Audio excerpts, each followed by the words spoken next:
नमो नमः। सुप्रभातम प्रिय छात्राः। आप सबका संस्कृत शाला की आज की इस कक्षा में हार्दिक स्वागत है। प्यारे बच्चों, आज हम आपके लिए लेकर आए हैं कक्षा 12वीं का आदर्श प्रश्न पत्र। तो बच्चों, संस्कृत कोर का यह आदर्श प्रश्न पत्र है जो सीबीएसई द्वारा प्रथम सत्र के लिए उपलब्ध कराया गया है। जैसा कि आप सब जानते हैं कि अब आपकी परीक्षा 2 भागों में होनी है, प्रथम सत्र और द्वितीय सत्र में। और प्रथम सत्र की जो पूरी परीक्षा है वो अब वैकल्पिक हो गई है, आपके लिए विकल्पात्मक हैं प्रश्न वहाँ पर सारे के सारे। और इसके लिए आप देख सकते हैं यहाँ पर जो आपका समय है वो सार्धैक हो रहा रहेगा, 1.5 घंटे का समय रहेगा, जिसमें कि आपको 40 प्रश्न करने हैं। तो 40 प्रश्नों के 40 अंक के लिए यह परीक्षा रहेगी आपकी। एक एक अंक के 40 प्रश्न हैं। और इसमें जैसा आप जानते हैं आपके पाठ्यक्रम में से 4 पाठ ही हैं प्रथम सत्र में, तो आपको वो चारों पाठ अच्छे से आपने कर लिए होंगे। और फिर उन्हीं पाठों में से व्याकरण है, वहीं से कुछ अन्य प्रश्न भी हैं। और इसके अतिरिक्त तीसरा विषय रहेगा संस्कृत साहित्य का इतिहास। तो चलिए अब हम व्याकरण का ही पहला हमारा प्रश्न है, उससे हम आरंभ करते हैं। और बच्चों, यदि आप हमारे चैनल पर नए हैं तो आप इसे सब्सक्राइब कर सकते हैं, और जिससे कि हमारी बहुत सारी वीडियोस जो हैं वो आपके लिए काम की हैं। बहुत सारी ऐसी आपके हर प्रश्न पत्र के हर विषय पर वीडियो हम लेकर आए हैं, तो जो आपके लिए बड़ी उपयोगी रहेगी, और नई नई वीडियोस भी आपके सामने आती रहेंगी। तो चलिए प्रथम प्रश्न से आरंभ कर रहे हैं हम। और प्रथम प्रश्न क्या है, देखिए क्या बताया गया है यहाँ पर कि अधोलिखितेषु वाक्येषु रेखांकित पदानाम समुचितम संधि पदम संधिच्छेद पदम वा। यहाँ पर आपको क्या करना है, या तो संधि पद अथवा संधिच्छेद पद जो है वो आपको छांटना होगा विकल्पों में से। और केवल 6 प्रश्न आपको करने हैं यहाँ पर। यहाँ थोड़े 6 से ज़्यादा प्रश्न आपको मिलेंगे, 7 प्रश्न आपको दिए हैं, लेकिन आपको 6 ही करने हैं यहाँ से। तो या तो आपको संधि करनी होगी, जोड़ना होगा, या फिर संधिच्छेद करना होगा, मतलब अलग अलग करना होगा। तो पहला जो प्रश्न है, क्या कहा गया वहाँ पर कि वेदम अनुच्य आचार्यो अंतेवासिनम अनुशास्ति। अब आचार्योंतेवासिनम ये हमारा विषय है, इसे हमें क्या करना है, क्योंकि ये जुड़ा हुआ है तो अलग अलग करेंगे। अब आचार्योंतेवासिनम संधि का यह विषय है, और संधियाँ आप जानते हैं इस बार के तीनों ही संधियाँ लगी हुई थी, स्वर, व्यंजन और विसर्ग। तो स्वर संधि में यह उदाहरण है आपके लिए। और जहाँ पर भी बच्चों ये एस का निशान आ जाता है, इसे अवग्रह का निशान कहते हैं, तो जहाँ पर भी आ जाए तो आप जानते हैं कि वह अ को होता है। और तो वहाँ से आप उसे अलग कर सकते हैं, आचार्यो अंतेवासिनम ऐसा आप कर सकते हैं। फिर आचार्यों का जो ओ है वो किसको होता है, वो ओ हुआ है यहाँ पर विसर्ग को। जब विसर्ग को ओ हो जाता है तब भी ऐसी स्थिति बनती है, तो इसलिए आचार्यो जमा अंतेवासिनम यहाँ पर नहीं विकल्प था। तो फिर अब विकल्प है आचार्यः अंतेवासिनम। तो ये जो क है विकल्प हमारा, ये बिल्कुल सही है, तो ये उत्तर इसका हो जाता है। अगला प्रश्न देखते हैं। यदि राज्ञः मोहम न सहसे धनुस्पृश। तृतीय पाठ में से यह प्रश्न है, मातुराज्ञा गरीयसी में से। मोहम न, तो मोहम न जो है यहाँ पर ये है हमारे लिए ध्यातव्य विषय। तो अब क्या करेंगे, देखिए जमा करना है आपको, जमा का निशान भी है। जमा से पहले है म और बाद में है न, तो क्या कर देंगे आप, अब मोहम न को, अब म का तो आपको नियम ध्यान आ गया होगा देखते ही कि म जो है वह म को अनुस्वार हो जाता है जब म के सामने कोई भी व्यंजन आ जाए। तो कौन सा विकल्प बनेगा, मोहम न, ये बन जाता है यहाँ पर।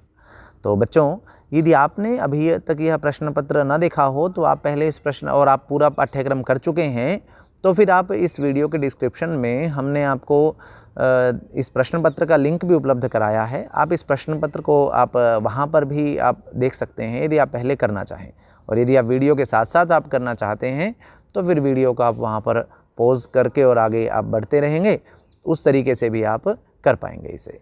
अब तृतीय प्रश्न अस्ति वैवस्वतो मनुर्नाम मनीषिणां माननीयः।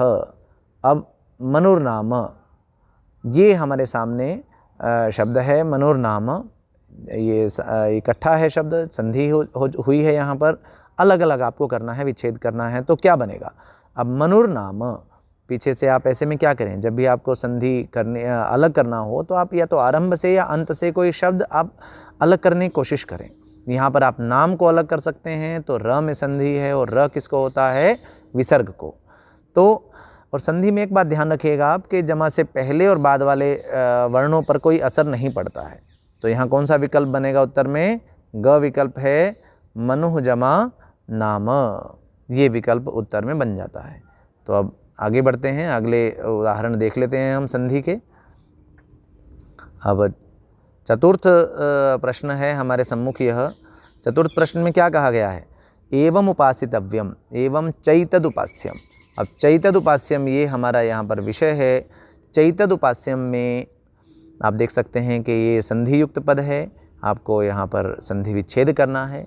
विकल्प हैं देखिए चैत उपास्यम, तो ये अब विकल्पों में से कैसे आप निगेट कर सकते हैं उसकी हम बात कर रहे हैं अभी। देखिए चैत उपास्यम, त के बाद में ऊ है, जबकि वहाँ पर चैतदु है, तो ये नहीं हो सकता है, तो इसे हमने काट दिया है। अगला जो है वो चैतद उपास्यम, अब द पूरा है और द में ऊ है, तो अ और ऊ को मिलाकर तो ओ होना चाहिए, तो ये भी नहीं है। आगे है चैतदु जमा उपास्यम, तो जब दोनों तरफ ऊ आ जाए तो दीर्घ ऊ होना चाहिए, तो ये भी नहीं है। तो अगला हमारा जो विकल्प है चैतत उपास्यम, तो यहाँ पर क्या है, जमा से पहले त है, बाद में ऊ है। आपने व्यंजन संधि में पढ़ा था कि त के सामने अगर कोई भी स्वर आ जाए तो उस स्थिति में त को क्या हो जाएगा, द हो जाएगा। तो इसलिए यही हमारा उत्तर है चैतत उपास्यम, मिलाया तो चैतद उपास्यम। तो इस तरह से भी आप विकल्पों को निगेट कर सकते हैं। वहाँ ये देख सकते हैं कि अगर बाकियों को आप काट देंगे तो उत्तर आपको आपका मिल जाएगा। ये भी एक तरीका होता है, क्योंकि इस परीक्षा में विकल्पों से ही प्रश्न जो हैं वो आपके आसान या कठिन बनने हैं। अग्रिम है दीपस्य समीपमागत्य संन्यासिनोक्तम। अब संन्यासिनोक्तम, यहाँ पर ये भी संधि युक्त पद है, विच्छेद करना है आपको। अब क्या बनेगा, देखिए संन्यासिनोह उक्तम तो नहीं बनेगा, फिर आगे सन्यासी जमा नोक्तम, अब विसर्ग है दी गई है यहाँ पर, सन्यासी शब्द में विसर्ग आती ही नहीं है, तो ये भी नहीं है। और सन्यासिना जमा उक्तम, ना में आ है और बाद में ऊ है, आ और ऊ को मिलाकर ओ हो सकता है, तो ये विकल्प हो सकता है। तो आगे सन्यासी जमा नोक्तम, इनमें कोई संधि बनती ही नहीं है, तो ये तीनों ही जो हैं वो नहीं है। हमारा उत्तर बन जाता है विकल्प ग, सन्यासिना उक्तम। तो इस तरह से बच्चों आप समझ कर यदि करेंगे तो आप बहुत अच्छे से इसे कर पाएंगे। अगला है, और आप इन विषयों पर यदि विस्तार पूर्वक वीडियो भी आप देखना चाहते हैं तो उसका लिंक भी यहाँ पर आपके इस प्रश्न पत्र के जो डिस्क्रिप्शन है वहाँ पर दिए गए हैं, तो आप हर प्रश्न पर विस्तार से आपके सामग्री उपलब्ध है, वीडियो उपलब्ध है, आप उसे देख सकते हैं। अब अग्रिम प्रश्न है आपके सम्मुख, 2 ही प्रश्न शेष हैं यहाँ पर, क्योंकि 7 प्रश्न दिए गए हैं। आपको करने कितने हैं, आपको 6 ही करने हैं, तो एक आपको अधिक दिया गया है। तो शुल्के विपणितम राज्यम पुत्रार्थे यदि याच्यते। अब पुत्रार्थे में फिर से देखिए आप संधि युक्त पद है, अलग अलग करना है। अब क्या छांट सकते हैं आप इसमें से, आरंभ या अंत में से पुत्र शब्द छांट सकते हैं, तो पुत्र जहाँ पर होगा वही आपके विकल्प में आएगा। तो 2 विकल्प तो आपके वैसे ही यहाँ से हट जाएंगे जो हैं, तो पू है और एक में पुत्रा है, तो ये नहीं बनेगा। और फिर आप देखेंगे एक जगह पर जो है वो पुत्र जमा आर्थे लिखा हुआ है, एक जगह अर्थे लिखा हुआ है, तो आर्थे भी जो है वो कोई अर्थ नहीं अपना रखता है, तो हमारा विकल्प जो है सही बनेगा पुत्र जमा अर्थे। अग्रिम प्रश्न है दव्वारिकः जमा तू। यहाँ पर आप देख रहे हैं कि जमा का निशान लगा है, तो आपको जोड़ना है, संधि करनी है इनकी। और अब संधि कैसे करेंगे, देखिए विसर्ग है, आपको एक सीधी सी बात बताई गई है कि विसर्ग के बाद अगर किसी वर्ग का प्रथम या द्वितीय अक्षर है तो फिर आप स श श में से करेंगे, और यदि तवर्ग है तो तवर्ग में क्या हो जाएगा, फिर विसर्ग को स हो जाएगा। तो आपको ज़्यादा भ्रमित होने की तो कोई आवश्यकता ही नहीं है। यहाँ पर जो प्रश्न जो बनेगा वो है क विकल्प दव्वारिकस्तु, यही विकल्प उत्तर के रूप में बनना है। अब आगे की ओर बढ़ते हैं, हमने संधि को जाना है। अब अगला जो प्रश्न आएगा बच्चों, ये 5 नंबर का प्रश्न है आपका, वो है समास का, क्योंकि आपको परीक्षा का क्रम भी आपको यहाँ से पता चल रहा है। संधि 6 अंक की थी, अभी देखी हमने, समास 5 अंक का है। और समास में आपको क्या करना है, आपको समुचितम समस्त पदम अथवा विग्रह पदम, यही आपको छांटने हैं। या तो आपको उसका समस्त पद बनाना है या फिर आपको उसका विग्रह वाक्य बनाना है। समस्त पद कहते हैं बच्चों जब जो जुड़ा हुआ शब्द है, जिसमें समास किया गया है, वो है समस्त पद। और विग्रह कहते हैं जहाँ जब अलग अलग हो तो वो कहलाता है विग्रह। तो आपको जो इकट्ठा देंगे तो आपको अलग अलग करना है, मतलब विग्रह करना है, और आपको विग्रह देंगे तो आपको जोड़कर समस्त पद बनाना है। और यहाँ पर संधि की तरह से नहीं जोड़ते हैं, बस ये ध्यान रखिए, जोड़ते संधि में भी हैं, लेकिन समास में हम विभक्ति लगाकर अलग करते हैं और विभक्ति हटाकर जोड़ते हैं। तो चलिए अब देखते हैं, यहाँ पर समास भी आपके पास सभी समास ही लगे हुए थे इस बार। तो अधुना परिष्कृतम पारद भस्म, ये हमारा विषय है। परिष्कृतम पारद भस्म तुभ्यम दास्यामि, ये वो सन्यासी वेशधारी जो हैं, वह सेनापति, वो कहते हैं कि मैं अभी तुम्हें परिष्कृत पारे की भस्म दे दूंगा। अब परिष्कृतम पारद भस्म, यहाँ पर क्या बनेगा, कौन सा विकल्प अब यहाँ पर बनता है? तो आपको अब देखना है कि क्या उपपारद भस्म ये बन सकता है क्या, लेकिन ये उप जो है ये अव्यय भाव में आता है और इसको समीपम हो जाता है, तो ये तो नहीं है। फिर पारद भस्म परिष्कृतम, तो इन्होंने परिष्कृतम को बाद में रख दिया है और पारद भस्म को आरंभ में रख दिया है। तो बच्चों ये भी अव्यय भाव में ही होता है कि जहाँ पर अव्यय के स्थान पर कोई जो शब्द आता है वो पीछे चला जाता है और बाद वाला शब्द आगे आ जाता है। तो अव्यय भाव वाली स्थिति यहाँ नज़र नहीं आ रही है, तो ये भी नहीं है। आगे है परिष्कृत पारद भस्मस्य। अब परिष्कृत पारद भस्मस्य, एक बात ध्यान रखिए बच्चों कि बाद में विभक्ति, प्रायः इस तरह की विभक्ति जो है ना, ये कोई से समास में नहीं लगती है। विभक्ति जो है जब जहाँ लगती है ज़्यादातर वो तत्पुरुष में पहले शब्द में ही लगती है, वो दूसरे शब्द में नहीं लगती है। और यहाँ हम देखें जो इस तरह से 3 विकल्प हमने निगेट कर दिए हैं, तीनों ही नहीं है ये। तो चौथा विकल्प है परिष्कृत पारद भस्म, यही इसका जो है बच्चों उत्तर है, क्योंकि ये अव्यय इसका कर्मधारय समास का उदाहरण है, विशेषण विशेष्य कर्मधारय का उदाहरण है कि परिष्कृत की गई पारे की भस्म। तो आपने क्या किया, उसे विभक्ति हटाई पहले शब्द की। देखिए तत्पुरुष में, आपके कर्मधारय में और आपका द्विगु समास में, इनमें होता क्या है कि पहले शब्द में ही मुख्य रूप से विभक्ति लगती है, और अगर जब हटाएंगे तो वो भी पहले शब्द की ही विभक्ति हटेगी। तो हटाकर उसे बस केवल जोड़ देना है। परिष्कृतम का आपने माँ हटाया है और कुछ भी नहीं किया, यहाँ पर उसे जोड़ दिया है। तो आपको यदि ये बात समझ में आई हो और वीडियो आपके लिए किसी भी आपको लग रहा है कि बड़ी उपयोगी जा रही है, तो इसे जल्दी से लाइक कर दीजिए, जिससे हम और अधिक मेहनत आपके लिए करने के लिए हमारा उत्साह बढ़े। अगला प्रश्न है, धैर्य सागरः लक्ष्मणः केन क्षोभितः। अब ये भी मातुराज्ञा गरीयसी से लिया गया है। धैर्य सागरः, धैर्य सागरः मतलब जो धैर्य का सागर है। अब तत्पुरुष समास के बच्चों कई सारे उदाहरण मिल रहे हैं। अगर यहाँ पर 7 उदाहरण आपको दिए गए हैं, तो ये मान लीजिएगा कम से कम 2-3 उदाहरण आपको तत्पुरुष के मिलेंगे। तो धैर्य सागर मतलब धैर्य का सागर, आप इस तरीके से अर्थ समझकर भी लगा सकते हैं। तो विभक्ति कौन सी लगनी चाहिए, काके की षष्ठी। तो षष्ठी किस में है, यहाँ पर एक ही विकल्प में है, ख धैर्यस्य सागरः। इस तरीके से भी आप पहुँच सकते हैं। कई तरीके होते हैं बच्चों, मैं आपको उन तरीकों का परिचय दे रहा हूँ। हमने ऑप्शंस की सहायता से भी निकाला है, अब डायरेक्टली भी हमने निकाला है उसके अर्थ को समझते हुए। अब हम आगे देखते हैं अग्रिम प्रश्न को। सह साक्षेपम अवोचत। तो साक्षेपम में आप देख रहे हैं, देखिए अब देखते ही आपको अनुमान लग गया होगा, यदि समास को आपने समझा है तो स जुड़ा हुआ है आगे, और ये एक अव्यय या उपपद के रूप में आप इसे कह सकते हैं। स उपपद है ये, तो अव्यय भाव समास में ही ये प्रयोग होता है और ये नपुंसक लिंग में बनता है। तो साक्षेपम, तो स को क्या हो जाता है बच्चों, सहितम। अगर आप सहितम इतना आपको पता है तो आप 4 में से 2 पे पहुंच जाएंगे और इन 2 को आप निगेट कर सकते हैं। फिर तो ये 2 बच गए। तो इसमें दूसरी बात आ जाती है, विभक्ति कौन सी लगती है, विभक्ति लगती है सहितम के योग में तृतीया। तो तृतीया तो एक में ही है, किसमें, घ में। तो आप पहुंच जाएंगे आक्षेपेण सहितम इस उत्तर पर। तो ये भी हमारा हो गया, हमने देख लिया इसे। अग्रिम विकल्पों को देखते हैं। एकस्मिन् शरीरे संक्षिप्ता पृथ्वी रक्षितव्येति, ये है हमारा करने योग्य कार्य, एकस्मिन् शरीरे संक्षिप्ता। तो अब 3 शब्द हैं यहाँ पर। अब जब आपको समस्त पद बनाना है तो आप क्या करेंगे, इनकी विभक्ति हटाएंगे और इनको इकट्ठा करके जोड़ देंगे। तो एकस्मिन् में शब्द क्या है, मूल शब्द एक है, तो आप चारों विकल्पों में देख रहे हैं वही है। शरीरे में मूल शब्द क्या है, शरीर है, तो ये शरीर भी सब में आया है। एक जगह शरीरे संक्षिप्ता लिखा है तो इसको आप निगेट कर सकते हैं कि ये तो नहीं है जी। फिर एक शरीर हो गया, फिर आगे है संक्षिप्ता।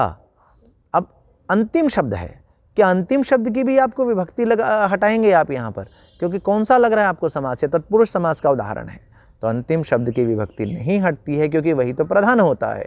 तो क्या बनना चाहिए, एक शरीर संक्षिप्ता, जो कि विकल्प है ग, एक शरीर संक्षिप्ता।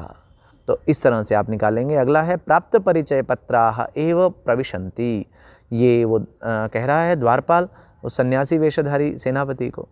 तो प्राप्त परिचय पत्राः, अब अंत में देख सकते हैं आप बहुवचन है कि वो वही प्रवेश करते हैं जिनके पास में परिचय पत्र हो।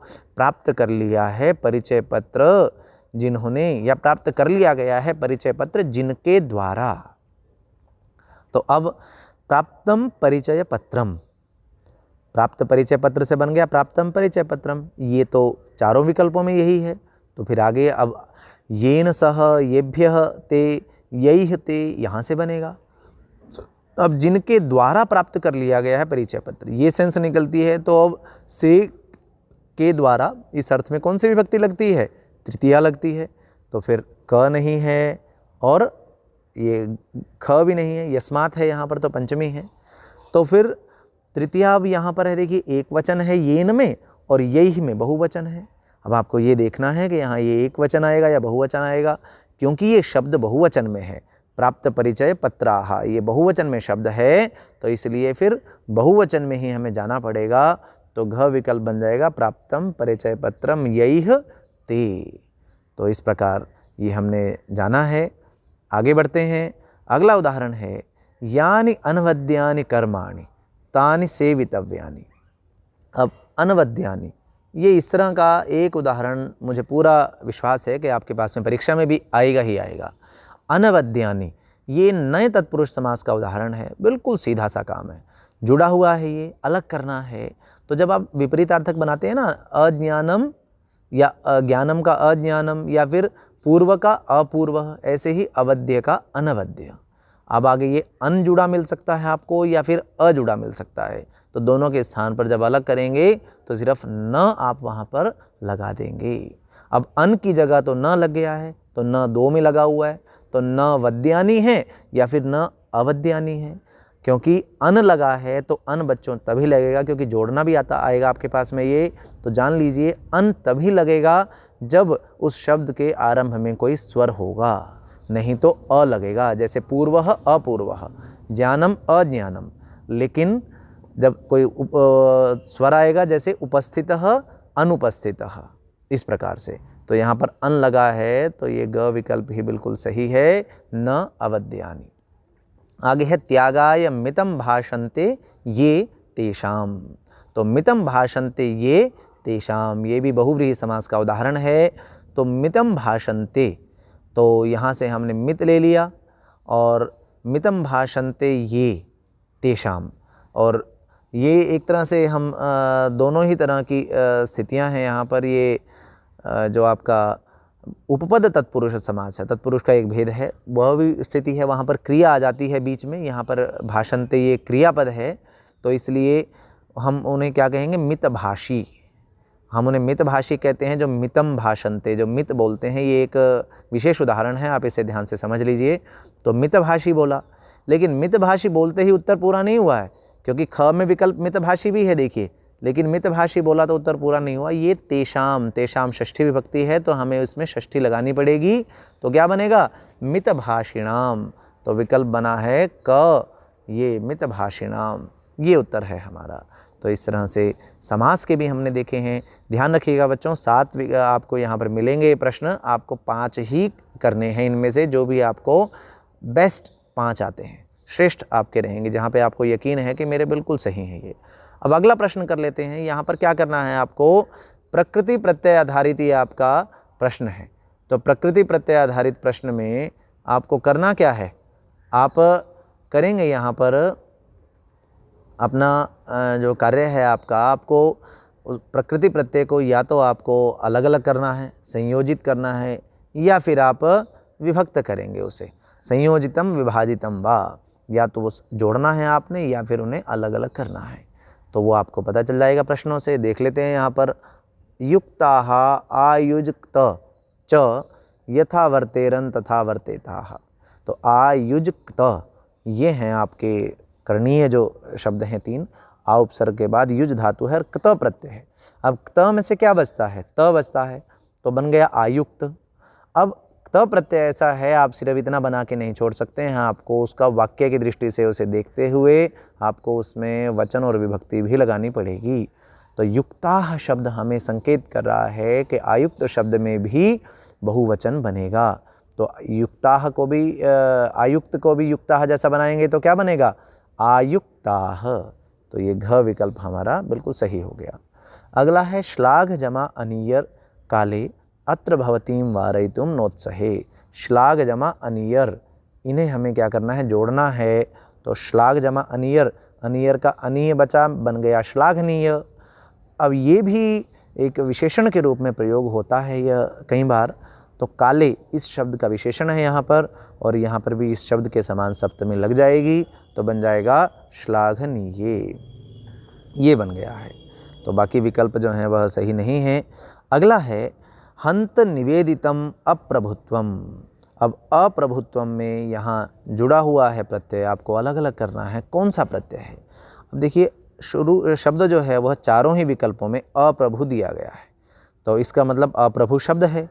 और बाद में प्रत्यय कौन सा है, प्रत्यय जो है वहाँ पर आपने पढ़े होंगे, देखते ही आपके समझ भी आ गया होगा। तो देखिए, तल तो नहीं है, तल को तो ता होता है, फिर त्वल कोई प्रत्यय हमारे पास में है ही नहीं, तो 2 विकल्प अपने आप कट गए। अब त्व और त्वम ये प्रत्यय हैं हमारे पास में। प्रत्यय है त्व, त्वम कोई प्रत्यय नहीं है, ये ध्यान रखिए। बेशक त्वम है, त्वम का म जो है वो नपुंसक लिंग में प्रयोग होने के कारण आया है, लेकिन प्रत्यय है त्व, तो अप्रभु जमा त्व, ये हमारा उत्तर है। ये आप ध्यान रखिएगा। ये थोड़ा सा बिल्कुल आपको चारों ऑप्शन ऐसे नहीं मिलेंगे कि बिल्कुल आप सीधा आप वहाँ से एक ही उत्तर चाट लें। कुछ प्रश्न आपको ऐसे भी मिलेंगे जहाँ पर आपको थोड़े से क्लोज ऑप्शंस मिलने वाले हैं, तो आप उनके लिए अच्छे से आप तैयारी कीजिए। और आपके हर प्रश्न पर हमने पर्याप्त रूप से सामग्री दी है, वर्कशीट भी दी है, वीडियो भी बनाई है। वो सारी सामग्री आप कर लें तो मुझे लगता है कि शायद ही ऐसा कोई प्रश्न बचेगा जो आपकी परीक्षा में ऐसा आ जाए जो आपने न किया हो, जिसका अभ्यास न कराया गया हो। तो आगे बढ़ते हैं चौथे प्रश्न की ओर।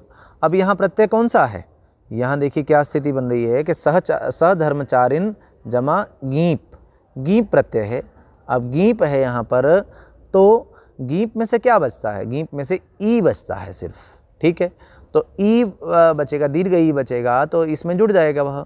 तो जहाँ पर ह्रस्व ई है तो ये तो हमारे उत्तर हो ही नहीं सकते, इन्हें तो हमने काट दिया है।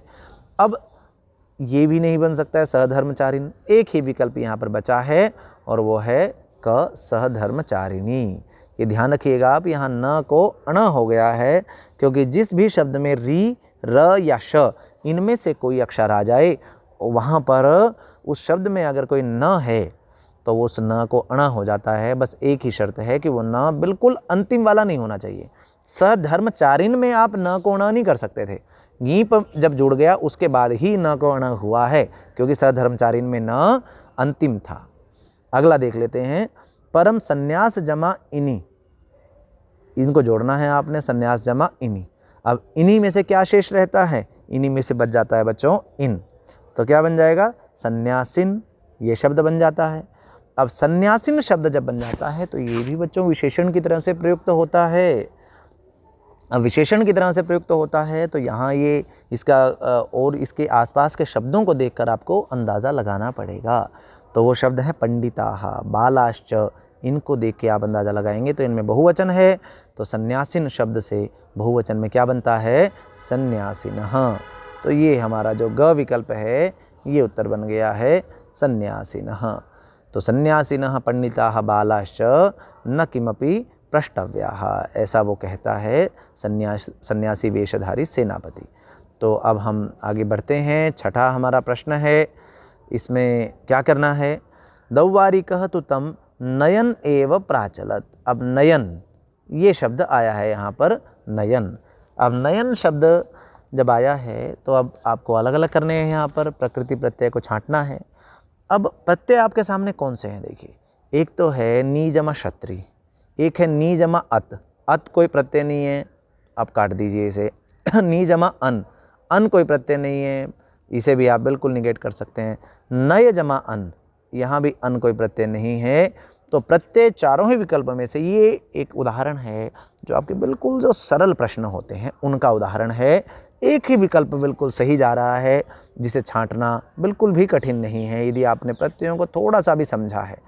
केवल इतना जानते हैं ना कि प्रत्यय कौन कौन से लगे हुए हैं आपके पाठ्यक्रम में, तो आप इस प्रश्न को सही कर सकते हैं। नी जमा क्षत्री, क्षत्रिय प्रत्यय है जिसमें से अत बचता है, और अत देखिए विकल्प में दिया गया था लेकिन ये उत्तर नहीं हो सकता है। उत्तर है नी जमा क्षत्री। नयत को फिर बन जाता है, त को न हो जाता है। अंतिम है शुद्धि जमा मतुप, तदन्वये शुद्धिमत्तरः दिलीपः प्रसूतः। शुद्धि जमा मतुप ये आया है। अब मतुप जब प्रत्यय लगा है तो मतुप में से क्या शेष बचता है, मत शेष बच जाता है। तो इस आधार पर आप शुद्धि मतुप को तो आप हटा ही सकते हैं अपने विकल्पों में से, ये तो मतुप का मतुप ही बच गया है। तो आगे अब देखिए, अब मतुप बचा है तो मतुप में ये तीनों विकल्प जो हैं वो आपके विचारणीय हैं। शुद्धि मत शब्द आपने बना लिया, तो क्या शुद्धि मत का ऐसा कैसा लिख सकते हैं, या आपको उसमें बदलाव करना पड़ेगा। जी हाँ, आपको यहाँ पर क्योंकि ये विशेषण बन जाता है ये वाला शब्द भी, तो वैसे का वैसा प्रयोग नहीं होता है। या तो आप पुल्लिंग में जाएंगे, स्त्रीलिंग में जाएंगे, और इनमें भी आगे विभक्ति में भी आपको जाना पड़ेगा।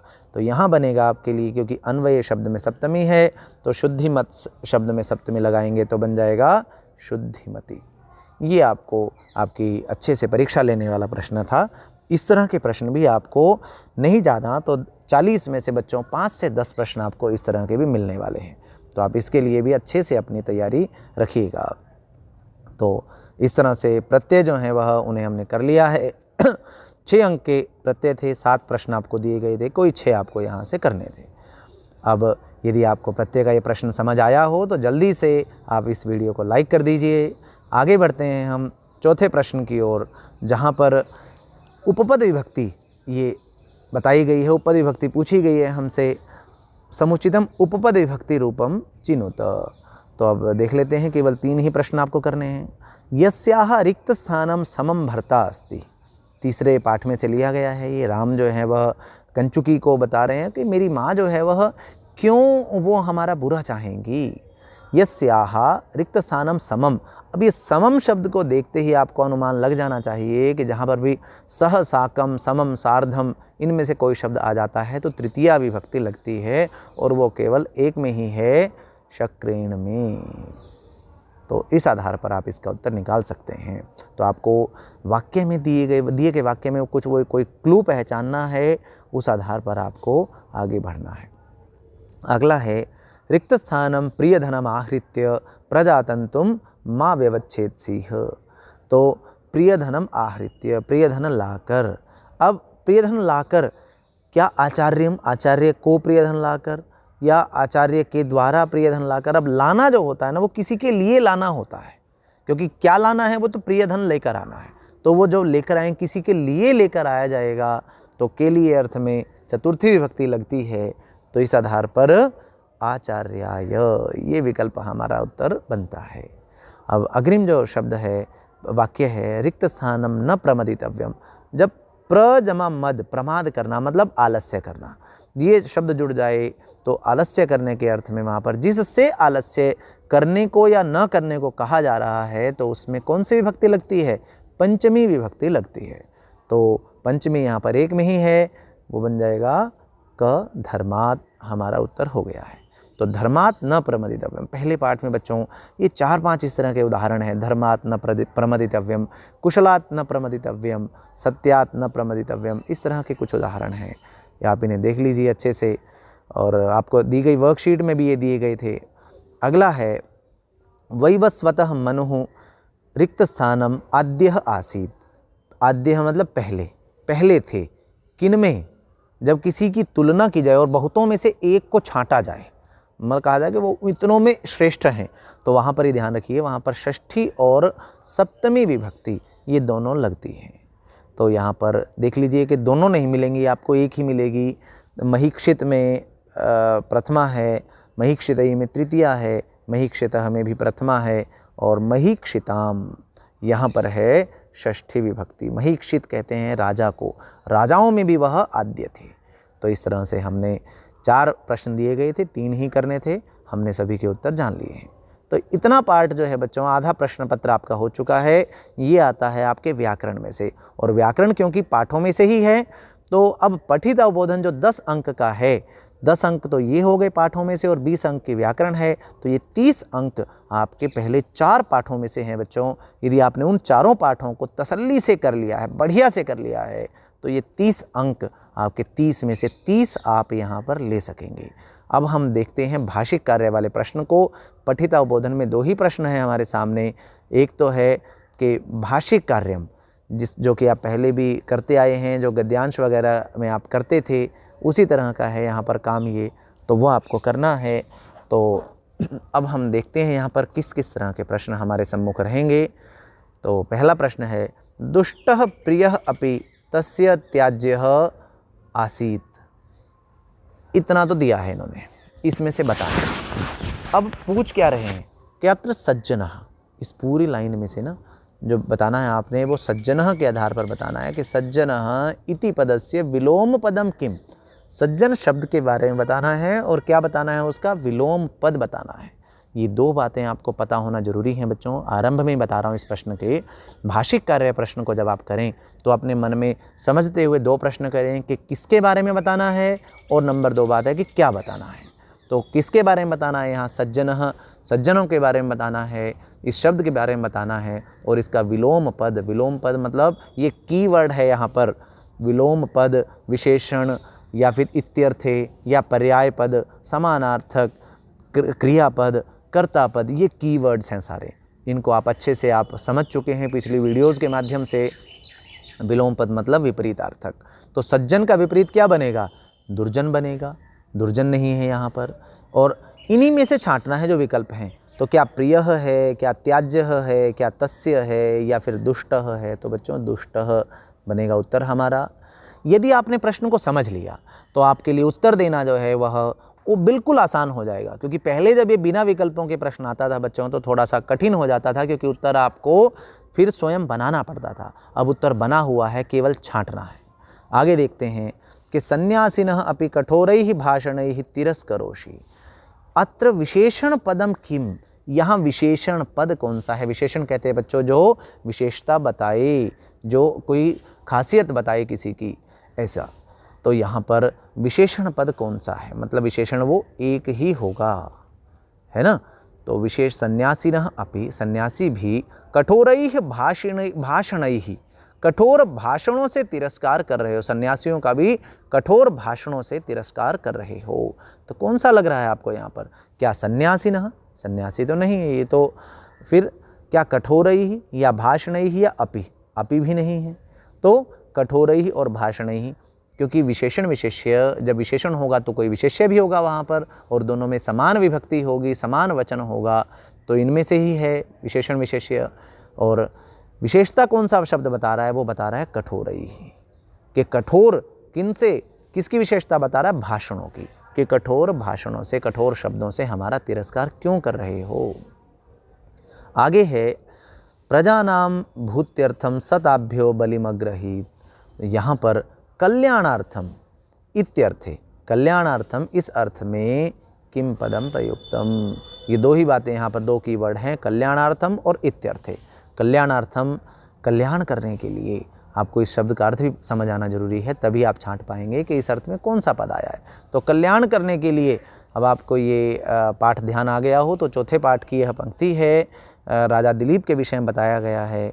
तो चारों विकल्पों में से वो शब्द है क भूत्यर्थम। भूति का अर्थ होता है कल्याण, तो कल्याणार्थम, और अर्थम जुड़ा हुआ है देखिए पीछे, उस आधार पर भी आप छांट सकते हैं भूत्यर्थम। अब आगे बढ़ते हैं, 3 प्रश्न हमने देख लिए हैं इसके। चौथा है, क्या कहा है कि केवलम महाराज शिववीरस्य आज्ञाम वयम शिरसा वहामः अत्र क्रियापदम किम। देखिए बिल्कुल एक छोटी सी बात, सीधी सी बात पूछी कि क्रियापदम किम, यहाँ क्रियापद कौन सा है? क्या वयम है? वयम तो करता है। शिरसा है? नहीं। क्रियापद के तो अंत में आप जानते हैं कि कोई ना कोई प्रत्यय इस तरह का तीतः अंति या ते एते अंते इत्यादि लगे हुए होते हैं, या फिर जो भूतकालिक प्रत्यय हैं या वर्तमान कालिक प्रत्यय हैं वो लगे होते हैं। तो वो तो यहाँ केवल एक ही शब्द में है, वहामः, धारण करते हैं, उनकी आज्ञा को हम मानते हैं, इस अर्थ में है। तो अब और क्रियापद वैसे भी आप जानते हैं जिससे किसी कार्य के करने या होने का पता चले, तो इस आधार पर आप अनुमान लगा सकते हैं। अब अगले प्रश्न में क्या है, सत्यम कथयस्त्वम, अत्र कथय, एक तो ये कीवर्ड है, इति क्रियापदस्य कर्तृपदम किम, इन्होंने बता दिया कि ये क्रियापद है जी, कथय, इसका कर्तृपद बताइए। अब कर्तृपद क्या होता है? कर्तृपद मतलब कर्ता, करने वाला। जब क्रिया होती है तो कोई करेगा तभी तो होगी, तो कथय। अब कथय, इसका कर्ता कौन है? क्या सत्य इसका कर्ता है? नहीं, सत्यम कथय वो तो बात की जा रही है कि सत्यम कथय, सच कहो, लेकिन ये सत्य यहाँ पर कर्ता नहीं कि कौन कहो, कौन कहे यहाँ पर? तुम कहो, तो तुम ही जो है इसका कर्ता है। और वैसे भी अगर आप जाने तो कथय लोट लकार मध्यम पुरुष एक वचन का कर्ता की क्रिया है, और मध्यम पुरुष एक वचन में तो कर्ता त्वम ही आता है। तो ऐसे भी आप अनुमान लगा सकते हैं। अग्रिम है, सत्यम क्षान्तः अयम अपराधः इत्यत्र विशेष्य पदम किम। विशेष्य पद क्या है? अब पहले भी बताया था जब विशेषण की बात आई थी, तो विशेष्य वो है जिसकी विशेषता बताई जाएगी। तो यहाँ पर तो इसका मतलब कोई विशेषण भी होगा। सत्यम क्षान्तः अयम अपराधः, तो यहाँ पर सत्यम सत्य ही यह अपराध क्षांत हो, क्षंतव्य, क्षमा करने योग्य है, क्षमा कर दीजिए इसे। किस चीज़ को, किसके बारे में बताया गया है? अपराध के विषय में बताया गया है। तो अयम और जो क्षांतः जो है वह ये इसके विशेषण हो गए हैं, तो अपराधः ये शब्द है विशेष्य। यही हमारा उत्तर हो गया है। और अगला जो प्रश्न है, जो कि अंतिम प्रश्न है इसका, इस प्रश्न का क्या कह रहे हैं कि तदुत्संगे भोजमात्मानं मुमोच, ये है। तो यह अत्र क्रोडे इत्यस्य पर्याय पदम किम। क्रोडे शब्द के बारे में ये बताना है हमें, और इसका पर्याय बताना है, मतलब समानार्थक। पर्याय पूछ ले, इत्यर्थे पूछ ले, या समानार्थक कह दे, एक ही बात है तीनों की। तो क्रोडे, क्रोड कहते हैं गोद को। तो यहाँ पर आया कि उत्संगे, उसके उत्संग में, उसकी गोद में, भोजम आत्मानम मुमोच, भोज अपने उस पुत्र भोज को छोड़ दिया था। तो यहाँ पर क्या बनेगा? उत्संगे। ये प्रश्न जो है यहाँ पर बन जाता है उत्संगे। उत्संग कहते हैं गोद को। तो इस तरह से ये प्रश्न हमने यहाँ पर देख लिए हैं। ये प्रश्न हो गए हैं हमारे सभी। अब छठा प्रश्न है, अधोलिखितेषु वाक्येषु रेखांकित पदानां प्रसंगानुसारम शुद्धम अर्थम चिनुत। अब ये एक प्रश्न जो है हमारे पास में पठित में से ही है। प्रसंगानुसार शुद्ध अर्थ जो है वो आपको छांटना है। तो अब वो देखते हैं, चलिए इसे। 4 अंक के लिए प्रश्न है, आपको 5 उदाहरण दिए जाएंगे जिनमें से आपको 4 करने हैं। तो क्या कहा है कि वक्तारम अपश्यता एव आकरणी मंद्र स्वर मेदुरा वाणी। इसमें भी मंद्र स्वर मेदुरा ये मुख्य शब्द है हमारा, जिसका हमें अर्थ बताना है। तो अब सन्यासी वाले पाठ से ही दव्वारिक से निष्ठा में से लिया गया है ये। तो कैसी वाणी थी? मंद्र स्वर मेदुरा। अब ये ध्यान रखिए, ये उस द्वारपाल की वाणी नहीं है। द्वारपाल की वाणी हो तो आप उसे क्रोध परिपूर्ण कह सकते थे, लेकिन ये कैसी है? ये मंद्र स्वर मेदुरा है। ये गंभीर स्वर से परिपूर्ण वाणी है। और वैसे अब ये वाणी तो जो है वह द्वारपाल की ही है, लेकिन आरंभ में जब तक उसने अभी देखा नहीं था तो वह उनसे जो है वह पूछ रहे थे, तो फिर ये हमारा उत्तर यहाँ पर नहीं बन सकता है। तो फिर गंभीर स्वर परिपूर्ण, गंभीर स्वर से परिपूर्ण होकर उसने पूछा कि अरे कह कोयम, कौन है, कौन है, जब ऐसा पूछा था ना, तो उस तरह उस समय का यह वाक्य है। तो गंभीर स्वर में गंभीर स्वरेण परिपूर्णा। अगला है यान्यस्माकं सुचरितानि तानि उपास्यानि न इतराणि। इतराणि शब्द के आधार पर इतराणि में उन्हीं शब्दों, उन्हीं हमारे आपको जो हमारे अच्छे कार्य हैं उन्हीं को आपको अनुकरण करना है, अन्य का नहीं। तो इतर शब्द का अर्थ होता है अन्य, तो अन्य जो है वह एक ही में है, वह क में अन्यानि, ये बन जाएगा। अग्रिम है प्रियोपि दुष्टः उरगक्षता अंगुली इव त्याज्य आसीत। अब उरगक्षता, उरगक्षता का अर्थ है, उरग कहते हैं बच्चों जो उरसा गच्छति, जो छाती के बल लेट कर चलता है, तो इनमें से वो एक ही है, वो सांप है। तो क्षता मतलब दष्टा, तो सर्पेण दष्टा, उरगेण क्षता सर्पेण क्षता या दष्टा, तो ये अर्थ बनेगा इसका। अब अगला हम देख लेते हैं, 2 प्रश्न और शेष हैं इसके। तो क्या कह रहे हैं चौथे में, अथ यदि ते वृत्त विचिकित्सा स्यात्। यदि अब तुम्हारी वृत्त के विषय में विचिकित्सा हो, विचिकित्सा कहते हैं बच्चों संदेह को। अब संदेह आप देख रहे हैं चारों विकल्पों में दिया है संदेह। अब ये वृत्त क्या है, अब वृत्त जो है वो क्या, वो धन है। अब धन कहते हैं बच्चों वित्त को। अब वित्त और वृत्त इसमें अंतर है, इसलिए विकल्प में दिया गया है यहाँ पर। क्या ये व्यवहार है, क्या ये व्रत के विषय में संदेह है? नहीं, व्रत को नहीं कहते हैं, स्वास्थ्य को भी नहीं। अब कई बार ऐसा भी आ जाता है कि अपना वृत्तम कथय, आप स्वास्थ्य आदि के विषय में भी कई बार प्रयोग हो जाता है, लेकिन यहाँ नहीं हुआ है। इसलिए तो कहा है कि प्रसंगानुसार एक शब्द के कई अर्थ हो सकते हैं, लेकिन उस प्रसंग में वहाँ पर जहाँ पे जो बात चल रही है वहाँ कौन सा अर्थ उसका आया है वो छांटना है। तो यहाँ ये भी नहीं है, यही आया है कि व्यवहार विषये संदेह। गुरु शिष्य से कह रहे हैं कि जब तुम्हें व्यवहार के विषय में संदेह हो जाए कि कैसा व्यवहार कहाँ पर करना उचित है, तो तब आपको वो बात है यहाँ पर। अंतिम है यहाँ, अतः परम न मातुः परिवादम श्रोतुम इच्छामि। तो परिवादम जो है यहाँ पर, परिवादम का अर्थ क्या है, यहाँ परिवाद का अर्थ है निंदा। मैं यहाँ पर उनकी आलोचना, उनकी निंदा जो है मैं सुनना नहीं चाहता हूँ। तो ये इस तरह से हमने पठित अवबोधन के प्रश्नों को भी कर लिया है। अब बात आती है 10 अंक का हमारा कार्य बचा है संस्कृत साहित्य इतिहास का। अब संस्कृत साहित्य इतिहास बच्चों ऐसा है, ये आपको ये प्रश्न 10 अंक का कार्य ऐसा है जो आपके ज्ञान की परीक्षा लेता है। 30 अंक का पिछला कार्य ऐसा था जो आपकी समझ की परीक्षा ज़्यादा ले रहा था, यहाँ ज्ञान की परीक्षा ज़्यादा है। आपने कितना पढ़ा है, कितना आपने उसको ध्यान रखा है। तो देख लेते हैं यहाँ पर पहला जो प्रश्न है, इसमें भी जो 7वां प्रश्न है संस्कृत साहित्य में, वो आपकी जो पाठ हैं आपके चारों पाठों के जो कवि हैं उनकी रचना या कवि उनसे संबंधित रहेगा। उनका नाम जो है यहाँ पर या उनकी रचना आदि जो है उनका स्थान आदि यहाँ पर छांटना रहेगा। तो ये बिल्कुल आसान है। यहाँ कुल मिलाकर ही बच्चों 8, 10, 7, 8 प्रश्न बनते हैं, उनमें से ही कोई आपसे 3-4 प्रश्न यहाँ आ जाएंगे। बिल्कुल सरल प्रश्न है आपके लिए ये। अब यहाँ है भासः इत्यस्य लेखकस्य रचना का। भास जो है इन लेखक की रचना कौन सी है। अब भास का परिचय आपको कौन से पाठ में मिला है, ध्यान आ रहा है आपको? जी, भास आपका जो 3य पाठ है मातुराज्ञा गरीयसी, उस पाठ, वह पाठ कहाँ से लिया गया है? वह प्रतिमा नाटक से लिया गया है। और प्रतिमा नाटक को किन्होंने लिखा है? महाकवि भास ने। तो भास की रचना जो है यहाँ वो प्रतिमा नाटक है। तो ऐसे आप पहुँचेंगे यहाँ पर।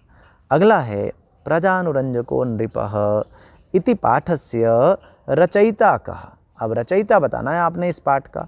अब प्रजानुरंजको नृपः आपका 4th पाठ है, और यह पाठ कहाँ से लिया गया है? यह पाठ लिया गया है रघुवंश से, और जिसके रचयिता हैं महाकवि कालिदासः। तो ये इसका सही उत्तर है। अगला प्रश्न है अंबिकादत्त व्यासः इत्यस्य लेखकस्य रचना का, रचना बतानी है आपने। अंबिकादत्त व्यास की रचना कौन सी है? क्या भोज प्रबंध है, क्या महाराणा विजय है या प्रताप विजय है या शिवराज विजय। देखिए विजय शब्द तो आया है पीछे, ये तो बात है, पर कौन से पाठ में से है, कौन सा पाठ लिया गया है यहाँ पर इनके द्वारा रचित, तो वो दौवारिक से निष्ठा है। और वहाँ किस राजा का संकेत है, वहाँ शिवाजी की बात हुई है, तो शिवाजी की बात है तो विकल्प है घ शिवराज विजय। तो ऐसे आप जोड़ सकते हैं, कनेक्ट कर सकते हैं आप रचना को। तो शिवाजी की बात हुई है तो शिवराज विजय लिखा है अंबिकादत्त व्यास जी ने। अगला है अनुशासनम इति पाठः कस्याः उपनिषदः संगृहीतः। ये उपनिषद से लिया गया है पाठ, पहला पाठ है आपका अनुशासन। कौन सी उपनिषद से है, तो ये है तैत्तिरीयोपनिषद। तो इस तरह से ये प्रश्न हमने किए हैं, 4 दिए गए हैं, 3 ही आपको करके आने हैं। हमने देख लिया है कि कैसे करने हैं। अगला प्रश्न है आपका यहाँ पर 8वां प्रश्न है, इसके बाद केवल एक प्रश्न और शेष रह जाएगा। 8वां प्रश्न जो है, अब महाकाव्य, गद्य काव्य, चंपू काव्य, इन विधाओं का समुचित वैशिष्ट्य आपको चुनना है। बच्चों पहले जो है वह पिछले वर्ष तक महाकाव्य, गद्य काव्य और चंपू काव्य के विषय में कोई प्रेस्क्राइब सामग्री नहीं थी, लेकिन इस वर्ष के पाठ्यक्रम में साफ साफ कहा गया है कि एनसीईआरटी के द्वारा प्रकाशित जो पुस्तक है संस्कृत साहित्य का इतिहास, उसके आधार पर उसके जो पाठ हैं उसमें एक पाठ महाकाव्य है, एक गद्य काव्य पर पाठ है, एक चंपू काव्य पर पाठ है। तो आपको वो तीनों पाठ अच्छे से पढ़ने हैं और ये जान लीजिए कि उसी आधार पर आपके परीक्षा में प्रश्न पत्र आने वाले हैं। तो आप इसे अच्छे से देख लेंगे यहाँ पर। तो पहला प्रश्न है जैसे आख्यायिका कस्य भेदः भवति। जो आख्यायिका है ये किसका भेद है, क्या ये नाट्य का है, क्या चंपू का है, क्या पद्य का है या फिर गद्य का है। तो बच्चों ये है गद्य के 2 भेद होते हैं, आख्यायिका और कथा। तो ये 2 भेद हैं जिसमें से जो है वह आख्यायिका यहाँ पूछ लिया गया है। अगला है गद्य पद्यमयम काव्यम भवति। जहाँ पर गद्य भी हो और पद्य भी हो तो उस काव्य को क्या कहा जाता है, तो वो तो है बच्चों चंपू काव्यम, उसे चंपू काव्य कहते हैं। चंपू काव्य की परिभाषा यही है। चंपू काव्य में से कुल मिलाकर 3-4 प्रश्न बनते हैं बच्चों, 4-5 प्रश्न बनते हैं, उनमें से एक प्रश्न पक्का आपके पास में आना है और ये परिभाषा वाला प्रश्न पूरे चांसेस हैं कि इस तरह का प्रश्न आपके सामने रहे। अगला है संस्कृत महाकाव्ये न्यूनातिन्यूनम सर्गाः भवितव्याः। महाकाव्य में अब कितने सर्ग होने चाहिए। अब महाकाव्य के विषय में जब आप पढ़ते हैं तो आपको पता चलता है कि वहाँ पर कम से कम 8 सर्गाः, 8 सर्ग जो है वह होने चाहिए। और अब 3 अंक के लिए है, प्रश्न 4 दिए गए हैं यहाँ पर। अंतिम जो प्रश्न है इसका वो है कि महाकाव्यम कस्य भेदः। महाकाव्य जो है वो किसका भेद है। अब महाकाव्य क्या गद्य काव्य का है या पद्य का है या चंपू का है या नाटक का है। तो अब गद्य काव्य के तो 2 भेद आपने देख लिए हैं, पद्य काव्य के जो भेद है ना उनमें से एक भेद है महाकाव्यम। तो ये महाकाव्य जो है वो पद्य काव्य का भेद है। अब आगे बढ़ते हैं अंतिम प्रश्न की ओर। नाट्य तत्वानाम समुचितम वैशिष्ट्यम चिनुत। नाटक पर आ गया है प्रश्न अब, और 4 प्रश्न आपको करने हैं यहाँ पर, 5 दिए जाएंगे। तो पहला है कि अभिनयस्य प्राधान्यम। अभिनय का प्राधान्य होता है, किस में होता है अभिनय का प्राधान्य, क्या पद्य में होता है, क्या गद्य में या नाटक में या चंपू में। तो अभिनय की प्रधानता तो जो होती है वो नाटक में होती है। अगला है संस्कृत नाटकेषु रिक्त स्थानम हास्योत्पादकम पात्रम। हास्य उत्पन्न करने वाला पात्र होता है। अब हास्य उत्पन्न करना किसका काम है, आपने नाटक जो देखे हैं उनमें देखा भी होगा, क्या मित्र का, क्या सूत्रधार का, क्या नृप का, राजा का या विदूषक का। तो बच्चों ये संस्कृत नाटकों की एक बड़ी विशेषता है, विदूषक जो हंसाने का कार्य करता है और राजा का मित्र होता है। अगला है नाटका नाम भाषा भवति। नाटकों की भाषा होती है, कैसी होती है नाटकों की भाषा, क्या केवल वहाँ पर गद्य होता है, क्या केवल पद्य होता है, या गद्य भी और पद्य भी दोनों होते हैं, श्लोक भी होते हैं और सामान्य जो गद्यात्मक भाषा भी होती है। तो बच्चों वहाँ दोनों ही तरह की होती है, गद्यमयी और पद्यमयी। तो गद्य पद्यमयी ये इसका उत्तर बन जाएगा। आगे 2 प्रश्न और शेष हैं यहाँ पर, जिसमें से अब चौथा प्रश्न है कि संस्कृत नाटकानि वो प्रायः भवन्ति। प्रायः कैसे होते हैं संस्कृत नाटक। अब संस्कृत नाटक जो होते हैं बच्चों प्रायः सुखांतानि भवन्ति, सुखांत होते हैं। नाटक में कितने भी घटनाक्रम कुछ भी चलता रहे, लेकिन नाटक का अंत इस तरह से करते हैं कि जो देखने वाले हैं, दर्शक हैं, वो खुशी खुशी अपना जो है वह जाएं, वहाँ से संदेश है कि प्रसन्नता लेकर वहाँ से जाएं। तो सुखांतानि भवन्ति। और अंतिम प्रश्न है कि नाटकम कस्य एकः प्रसिद्ध भेदः भवति। नाटक जो है वो किसका एक प्रसिद्ध भेद है? क्या रूपक का, क्या महाकाव्य का, या फिर गद्य का, या चंपू का? तो बच्चों आपने पढ़ा होगा कि रूपक के 10 भेद हैं, जिनमें से सबसे मुख्य भेद है नाटक। आज नाटक ही जो है वह रूपक का पर्याय बन चला है। तो रूपक के 10 भेद हैं, उनमें से नाटक एक प्रमुख भेद है। तो इस तरह से ये हमारा प्रश्न पत्र पूरा हो चुका है। अगर आपको यहाँ से सीखने को मिला है, लग रहा है कि बड़े हमारे काम की बात हुई है, तो इस वीडियो को लाइक कर लीजिए और चैनल को सब्सक्राइब भी कर लीजिए। ज़्यादा से ज़्यादा शेयर कीजिए अपने मित्रों के पास इसे, ताकि उनका भी भला हो सके। और जुड़े रहिए अगली आने वाली वीडियोज़ के लिए। कुछ विषयों की अभी प्रथम सत्र में भी अभी वीडियोज़ डाली जानी शेष हैं, तो आप सब्सक्राइब कर लें, जिससे आपको वो उनकी नोटिफिकेशन आप तक पहुंच जाए। तो अपना ध्यान रखिए, आनंदित रहिए, अच्छे से पढ़ते रहिए। धन्यवाद।